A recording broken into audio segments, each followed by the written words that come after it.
আজকে প্রধান উপদেষ্টার ভাষণ এবং সে আলোকে জুলাই আদেশের সিদ্ধান্ত আসলো এবং কোন পর্যায়ে আসছে সেটিও এসছে।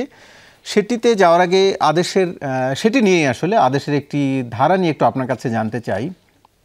আপনি নিশ্চয়ই গেজেটটি লক্ষ্য করেছেন। গেজেটের 10-3 উপধারায় বলা আছে, সংবিধান সংস্কার সংক্রান্ত কোনো প্রস্তাব অনুমোদনের জন্য পরিষদের মোট সদস্যের সংখ্যাগরিষ্ঠ ভোটে সিদ্ধান্ত গৃহীত হইতে হবে এবং অন্যান্য বিষয়ে উপস্থিত ও ভোটদানকারী সদস্যদের সংখ্যাগরিষ্ঠ ভোটে পরিষদের সিদ্ধান্ত গৃহীত হবে।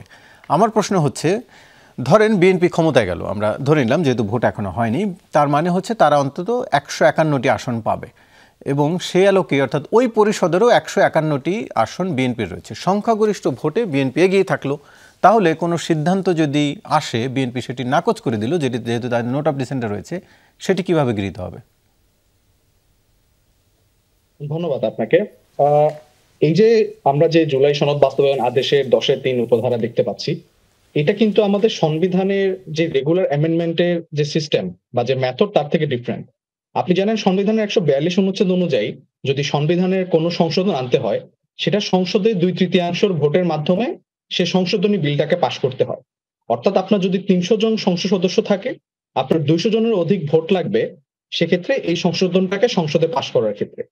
কিন্তু জুলাই সনদ বাস্তবায়ন আদেশ অনুযায়ী পরবর্তী যে সংসদ হবে, আপনারা জানেন এটার হচ্ছে ডুয়াল ক্যাপাসিটিতে কাজ করবে। একটা হচ্ছে যে এটা সংবিধান সংস্কার সভা হিসাবে থাকবে, আবার এটা জাতীয় সংসদ হিসাবেও আপনার এটাকে পরিচিত করা হবে বা এই ফাংশনটা থাকবে এটা।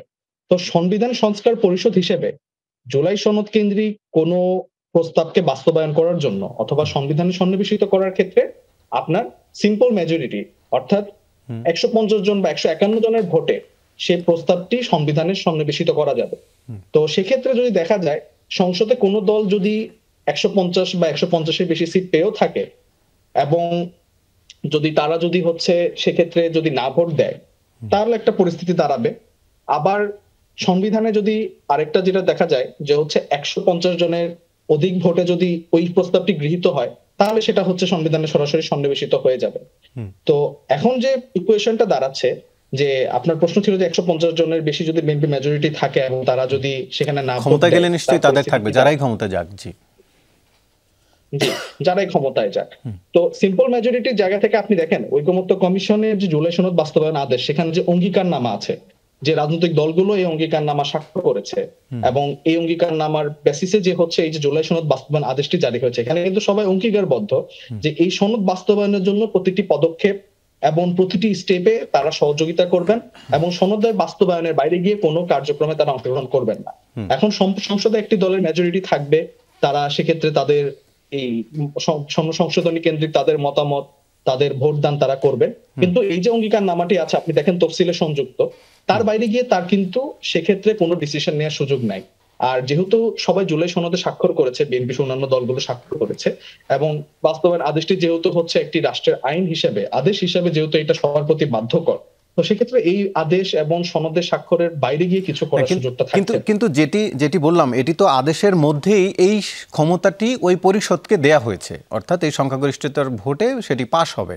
তাহলে ওই পরিষদ যদি সিদ্ধান্ত নেয় তাদের সংখ্যাগরিষ্ঠের ভোটে পাশ না হয়, তাহলে সেটি কিভাবে গৃহীত হবে সেটি নিয়ে আমার আসলে আপনার কাছে প্রশ্ন ছিল। তার মানে এর মধ্যেই এক ধরনের সুযোগ আছে কিনা?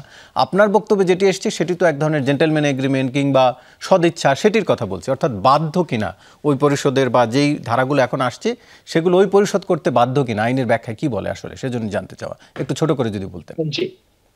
জি, পরিষদ বাধ্য কিনা, পরিষদ আপনার বাধ্য যদি আপনার হচ্ছে এই যে সনদ বাস্তবায়ন আদেশ এবং যে অঙ্গীকারনামা এবং সনদে যে স্বাক্ষর করলো তারা, সেই যে একটা লিগ্যাল বাইন্ডিংনেস আছে তারা সেটার মাধ্যমে হচ্ছে বাধ্য।